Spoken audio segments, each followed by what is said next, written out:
ತಹಸೀಲ್ದಾರ್ ಭರ್ಜರಿ ಭೇಟಿ, ಅಕ್ರಮವಾಗಿ ಸಂಗ್ರಹಿಸಿದ್ದ 64 ಗ್ಯಾಸ್ ಸಿಲಿಂಡರ್ ಜಪ್ತಿ. ಪಟ್ಟಣದ ಜನವಸತಿ ಪ್ರದೇಶದಲ್ಲಿ ಯಾವುದೇ ಸುರಕ್ಷತಾ ಕ್ರಮಗಳಿಲ್ಲದೆ ಅಕ್ರಮವಾಗಿ ಗ್ಯಾಸ್ ಸಿಲಿಂಡರ್ ದಾಸ್ತಾನು ಮಾಡಿ ಸಾರ್ವಜನಿಕರ ಪ್ರಾಣದ ಜೊತೆ ಚೆಲ್ಲಾಟವಾಡುತ್ತಿದ್ದ ದಂಧೆಕೋರರಿಗೆ ತಹಸೀಲ್ದಾರ್ ಸಿಗ್ಬತ್ತುಲ್ಲಾ ನೇತೃತ್ವದ ತಂಡ ಬಿಸಿ ಮುಟ್ಟಿಸಿದೆ. ಪಟ್ಟಣದ ವಿವಿಧ ಕಡೆ ದಿಢೀರ್ ದಾಳಿ ನಡೆಸಿರುವ ಅಧಿಕಾರಿಗಳು ಬರೋಬ್ಬರಿ 64 ಅಕ್ರಮ ಸಿಲಿಂಡರ್ಗಳನ್ನು ವಶಕ್ಕೆ ಪಡೆದು ಮುಂದಿನ ಕಾನೂನು ಕ್ರಮಕ್ಕೆ ಶಿಫಾರಸು ಮಾಡಿದ್ದಾರೆ. ಪಟ್ಟಣದ 1ನೇ ವಾರ್ಡ್ನಲ್ಲಿ ಶಂಕರ್ ನಾಯಕ್ ಎಂಬುವರ ಮನೆಯ ಪಕ್ಕದ ಗೋಡೌನ್ ಮೇಲೆ ದಾಳಿ ನಡೆಸಿದಾಗ ಅಧಿಕಾರಿಗಳಿಗೆ ಅಚ್ಚರಿ ಕಾದಿತ್ತು. ಅಲ್ಲಿ 31 ಗೃಹ ಬಳಕೆಯ ಖಾಲಿ ಸಿಲಿಂಡರ್, 15 ಗೃಹ ಬಳಕೆಯ ಭರ್ತಿ ಮಾಡಿದ ಸಿಲಿಂಡರ್ ಹಾಗೂ 8 ವಾಣಿಜ್ಯ ಬಳಕೆಯ ಖಾಲಿ ಸಿಲಿಂಡರ್ಗಳು ಪತ್ತೆಯಾಗಿದೆ. ವಿಚಾರಣೆ ವೇಳೆ ತಾನು ಗೌರಿಬಿದನೂರು HP ಏಜೆನ್ಸಿಯಿಂದ ಗ್ಯಾಸ್ ತಂದು ಡೆಲಿವರಿ ಮಾಡುವ ಕೆಲಸ ಮಾಡುತ್ತಿರುವುದಾಗಿ ಶಂಕರ್ ನಾಯಕ್ ಸಮರ್ಥನೆ ನೀಡಿದ್ದಾರೆ. ಆದರೆ ಜನವಸತಿ ಪ್ರದೇಶದಲ್ಲಿ ಇಷ್ಟೊಂದು ಪ್ರಮಾಣದ ಸಿಲಿಂಡರ್ ಸಂಗ್ರಹಿಸಿರುವುದು ಕಾನೂನು ಬಾಹಿರವಾಗಿದೆ. ಇದೇ ರೀತಿ ಪಟ್ಟಣದ ಬಾಪೂಜಿ ನಗರದಲ್ಲಿ ಜಯಚಂದ್ರ ಎಂಬುವವರಿಗೆ ಸೇರಿದ ಗೋಡೌನ್ ಮೇಲೂ ದಾಳಿ ನಡೆಸಿ 10 ಖಾಲಿ ಗೃಹ ಬಳಕೆ ಸಿಲಿಂಡರ್ಗಳನ್ನು ಸೀಸ್ ಮಾಡಲಾಗಿದೆ. ತಹಸೀಲ್ದಾರ್ ಸಿಗ್ಬತ್ತುಲ್ಲಾ ಅವರ ಎಚ್ಚರಿಕೆಯ ದಾಳಿಯ ಕುರಿತು ಮಾಹಿತಿ ನೀಡಿದ ತಹಸೀಲ್ದಾರ್ ಸಿಗ್ಬತ್ತುಲ್ಲಾ ಅವರು ಜಿಲ್ಲಾಧಿಕಾರಿಗಳ ಆದೇಶದಂತೆ ಕಳೆದ 3 ದಿನಗಳಿಂದ ತಾಲೂಕಿನಾದ್ಯಂತ ಅಕ್ರಮ ದಾಸ್ತಾನು ಪತ್ತೆ ಹಚ್ಚಲು ಹುಡುಕಾಟ ನಡೆಸಲಾಗುತ್ತಿತ್ತು ಎಂದಿದ್ದಾರೆ. ಇದೀಗ ವಶಪಡಿಸಿಕೊಂಡಿರುವ ಎಲ್ಲಾ ಸಿಲಿಂಡರ್ಗಳನ್ನು ಆಹಾರ ಇಲಾಖೆ ಅಧಿಕಾರಿಗಳಿಗೆ ಹಸ್ತಾಂತರಿಸಲಾಗಿದ್ದು, ಈ ಅಕ್ರಮ ಬಗ್ಗೆ ಮೇಲಧಿಕಾರಿಗಳಿಗೆ ಸಮಗ್ರ ವರದಿ ರವಾನಿಸಲಾಗಿದೆ ಎಂದು ಹೇಳಿದ್ದಾರೆ. ಕಾರ್ಯಾಚರಣೆಯಲ್ಲಿ ಭಾಗಿಯಾದ ತಂಡ ಈ ಭರ್ಜರಿ ಕಾರ್ಯಾಚರಣೆಯಲ್ಲಿ ಕಂದಾಯ ಇಲಾಖೆಯ ಶಿರಸ್ತೇದಾರ್ ನಟರಾಜ್, ಕಂದಾಯ ನಿರೀಕ್ಷಕ ಸುರೇಶ್ ನಾಯಕ್, ಆಹಾರ ನಿರೀಕ್ಷಕಿ ಪುಷ್ಪಾ ಮತ್ತು ಪೊಲೀಸ್ ಸಬ್ ಇನ್ಸ್ಪೆಕ್ಟರ್ ಗಣೇಶ್ ಸೇರಿದಂತೆ ಹಲವು ಸಿಬ್ಬಂದಿಗಳು ಪಾಲ್ಗೊಂಡಿದ್ದರು. ಇಂತಹ ಅಕ್ರಮ ಚಟುವಟಿಕೆಗಳು ಸಾರ್ವಜನಿಕರ ಸುರಕ್ಷತೆಗೆ ಧಕ್ಕೆ ತರುವ ಕಾರಣ ಜಿಲ್ಲಾಡಳಿತವು ಮುಂದಿನ ದಿನಗಳಲ್ಲೂ ಇಂತಹ ಕಟ್ಟುನಿಟ್ಟಿನ ಕ್ರಮಗಳನ್ನು ಮುಂದುವರಿಸುವ ಮುನ್ಸೂಚನೆ ನೀಡಿದೆ. ವರದಿ Satish Babu, Nandi TV, Gudibande.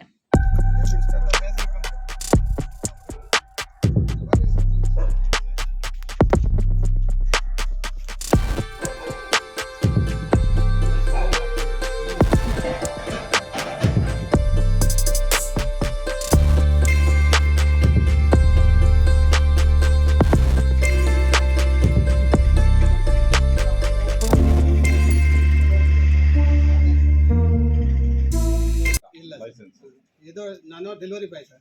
Delivery boy book ಮಾಡ್ದಂಗೆ ತಂದು ಯಾರ ಹೆಸರು ಲೈಸೆನ್ಸ್? ಇದು ರಾಮಾನಂದ ಸರ್. ರಾಮಾನಂದ ಅಂತಂದ್ರೆ ರಾಮಾನಂದ ಅವ್ರ ಬ್ರಾಂಚ್ ಇದೆಯಾ? ಹ್ಞೂ ಸರ್. ಎಲ್ಲಿ ನಿಮ್ಮ ಆಫೀಸು? ಇದೆ ಸರ್. ಇದೇ ನಾನು ಇವಾಗ ತಂದು ಕೊಡ್ತೀನಿ ಸರ್. ಯಾವ್ದಾನ ಉಳಿದಿದ್ರೆ ಮತ್ತೆ ಸಾಯಂಕಾಲ ರಿಟರ್ನ್ ಮಾಡಿ. ನಾಳೆ ಏನಾದ್ರು ಹೆಚ್ಚು ಕಡಿಮೆ ಆದ್ರೆ ಯಾರು ಜವಾಬ್ದಾರಿ? ಏನು ಗ್ಯಾಸ್ ಇದೆ ಮತ್ತೆ ನಾನು ಇಲ್ಲಿ ಸ್ಟೋರೇಜ್ ಇಡಲ್ಲ ಇಟ್ಟಿದ್ದೀರಲ್ಲ ಈಗ. ಇವಾಗ ಮತ್ತೆ ಮನೆಗಳ ಪಕ್ಕದಲ್ಲಿ ಇಟ್ಕೋಬಹುದಾ ಸರ್? ಇಷ್ಟು ಡಿಮ್ಯಾಂಡ್ ಇದೆ. ಗೋಡನ್ ಅಲ್ಲಿ ಇರಬೇಕು. 3 ಗಂಟೆ ಈಗ 3 ಗಂಟೆವರೆಗೂ ಇಟ್ಕೋಬೇಕಾಗಿತ್ತಲ್ಲ. ಎಷ್ಟು ಡಿಮ್ಯಾಂಡ್ ಇದೆ ಗೊತ್ತಾ ಸರ್? ಇವಾಗಲೇ ನಾನು ಬರ್ತಾ ಇರೋದು. ನನಗೆ ಹೇಳ, ನಿನ್ನ ಹೆಸರೇನಪ್ಪ? ಶಂಕರ್ ನಾಯಕ್. ಬರ್ಕೊಡ್ರಿ, ಕೇಸ್ ಬುಕ್ ಮಾಡ್ತೀವಿ. ಇವಾಗಲೇ ಸರ್. ಆಯ್ತಪ್ಪ. ನೀವೇನು ನಿಮ್ಗೆ ಬ್ರೇಕಪ್ ಏನಿದೆ ಕೊಡಿ. ಶಂಕರ್ ನಾಯಕ್.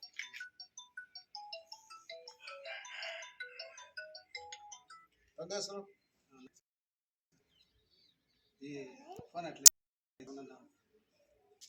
ಯಾರ ಫೋನು ಮಾತಾಡ್ಬೇಡ. ನಾವು ತನಿಖೆ ಮಾಡ್ಬಿಟ್ಟು ನಟ್ಟಾಗಿದ್ರೆ ನಾವು ಮಾಡ್ತೀವಿ. ಆಯ್ತಾ? ಬೇಸಿಕಲಿ ಫೋನ್ ಗಿನ್ ಮಾಡಿದ್ರೆ ನಾನು ಫೋರ್ಸ್ ಇನ್ ಮಾಡ್ತೀನಿ. ಆಯ್ತು ಕೊಡಪ್ಪ ಇಲ್ಲಿ.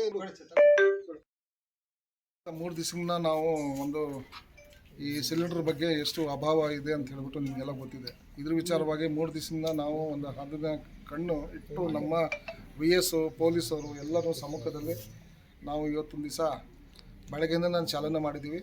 ಹಾಗಾಗಿ ಇವತ್ತೊಂದು ದಿವಸ ಈಗ ನಾರಾಯಣ ನಾಯಕ್, ಏನು ಹೆಸರು? ಶಂಕರ್ ನಾಯಕ್ ಎಂಬುವರು HP ನಮ್ಮ ಗೌರಿಬಿದನೂರಲ್ಲಿ ಏಜೆನ್ಸಿ ಇರ್ತಕ್ಕಂತಹ ಇಲ್ಲಿ ತೊಗೊಂಬಂದು ಆನ್ಲೈನಲ್ಲಿ ಏನಿದೆ ಇಲ್ಲಿ ಏನು ಡೊಮೆಸ್ಟಿಕ್ ಬುಕ್ ಮಾಡಿದ್ದಾರೆ, ಅವ್ರಿಗೆ ಡೆಲಿವರಿ ಮಾಡ್ತಾಯಿದ್ದೀವಿ ಅಂತ ಹೇಳ್ಬಿಟ್ಟು ಹೇಳ್ತಾ ಇದ್ದಾರೆ. ಸೊ ಹಾಗಾಗಿ ನಮಗೆ ಅನುಮಾನ ಇದೆ. ಅದನ್ನು ಇರ್ತಕ್ಕಂತಹ ಏನು ಇವತ್ತು 18 ಫುಲ್ ಇದೆ. ಫುಲ್ ಇರ್ತಕ್ಕಂತಹ 15 ಇದೆ. ಒಳಗಡೆ 1 ಇದೆ. ಇಲ್ಲಿ ಆಟೋಲ್ಲಿ 14 ಇದೆ. ಒಟ್ಟು 15 ಇದೆ. ಮತ್ತು MT ಸಿಲಿಂಡರ್ 31 ಇಟ್ಕೊಂಡಿದ್ದಾರೆ. ಯಾವ ಲೆಕ್ಕದಲ್ಲಿ ಇಟ್ಕೊಂಡಿದ್ದಾರೆ ಅಂತ ಹೇಳ್ಬಿಟ್ಟು ನಾವು ಕೇಳ್ತಾ ಇದ್ದೀವಿ. ಅದನ್ನು ಜೊತೆಗೆ ಕಮರ್ಷಿಯಲ್ 8 ಇದೆ. ಕಮರ್ಷಿಯಲ್ ಡೊಮೆಸ್ಟಿಕ್ಕು ಕಮರ್ಷಿಯಲ್ ಏನಾದರೂ ಅವರು ಫಿಲ್ ಮಾಡಿಬಿಟ್ಟು ಕೊಡ್ತಾಯಿದ್ರು ಅಂತ ಹೇಳ್ಬಿಟ್ಟು ನಮಗೆ ಅನುಮಾನ ಇತ್ತು. ಹಾಗಾಗಿ ಇವತ್ತಿನ ದಿವಸ ನಾವು ದಾಳಿ ಮಾಡಿದ್ದೀವಿ. ಅದನ್ನೆಲ್ಲ ನಮ್ಮ ವಶಕ್ಕೆ ನಾವು ತೊಗೊಬಿಟ್ಟು ತನಿಖೆ ಮಾಡಿದ್ವಿ. ಮುಂದಿನ ಮೇಲಾಧಿಕಾರಿಗಳು ನಾವು ಶಿಫಾರಸು ಮಾಡ್ತೀವಿ. ಮೇಲಾಧಿಕಾರಿಗಳು ಏನು ಆದೇಶ ಕೊಡ್ತಾರೋ ಅದಕ್ಕೆ ತಕ್ಕಂತೆ ನಾವು ಸ್ಕೂಟ್ನಿ ಮಾಡಿ ವಾಸ್ತುಸ್ಥಿತಿಯನ್ನು ನಾವು ಮುಂದಿನ ದಿನಗಳಲ್ಲಿ ನಾವು ತಿಳಿಸ್ತೀವಿ. ಸರ್ ಇಲ್ಲಿ ಗೋಡನ್ ಥರ ಮಾಡೋದಕ್ಕೆ ಏನೋ ಪರ್ಮಿಷನ್ ಇದೆಯಾ ಸರ್? ಇಲ್ಲ, ಪರ್ಮಿಷನ್ ಇಲ್ಲ, ಲೈಸೆನ್ಸ್ ಇಲ್ಲ. ಈಗ ಏನಿದೆ ಎಲ್ಲರಿಗೂ ಗೊತ್ತಿದೆ ಎಷ್ಟು ಕೊರತೆ ಇದೆ ಅಂತ ಹೇಳ್ಬಿಟ್ಟು. ಸೊ ಹಾಗಾಗಿ ಇಲ್ಲಿ ಇಟ್ಕೊಂಡಿರೋದೇ ತಪ್ಪದು. ಇವರೇನು ಹೇಳ್ತಾರೆ, ರೈತರು ಬಂದು ಇಲ್ಲಿ ತೊಗೊಂಡು ಹೋಗ್ತಾರೆ ಅಂತ, ಅದು ತಪ್ಪದು. ಡೆಲಿವರಿ ಮಾಡಿದ ಸುಮ್ಮನೆ ಡೆಲಿವರಿ ಅಲ್ಲಿ ಮನೆಗೆ ಕೊಡಬೇಕಾಗುತ್ತೆ. ಎಷ್ಟೇ ಕಷ್ಟ ಇದ್ರೂ ಹೋಗ್ಬಿಟ್ಟು ಅಲ್ಲೇ ಕೊಡ್ಬೇಕು, ಅಥವಾ ಗೋಡನಲ್ಲೇ ಅಲ್ಲೇ ಎಲ್ಲಿ ಹೆಡ್ ಕ್ವಾರ್ಟರ್ ಇದೆ ಅಲ್ಲೇ ತೊಗೊಂಡು ಹೋಗ್ಬೇಕಾಯ್ತು. ಇಲ್ಲಿ ಇಟ್ಕೊಂಡಿದ್ದು ತಪ್ಪು. ಕೊಟ್ಟಿದ್ರೆ ಏನು ಅನ್ಕೋಬಹುದು?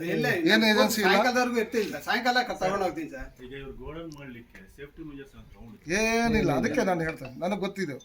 ಇದು 3 ದಿವಸದಿಂದ ಹಿಂದೆನೇ ನಾನು ಇವ್ರನ್ನೆಲ್ಲ ಹಿಂದೆ ಇಟ್ಟಿದ್ದೀನಿ. ಗೊತ್ತಿಲ್ಲ, ನೋ ಸೇಫ್ಟಿ ಝೋನ್ ಮತ್ತು ನಿಯಮಗಳು ಬಾಹಿರಂಗ ಇದೆ.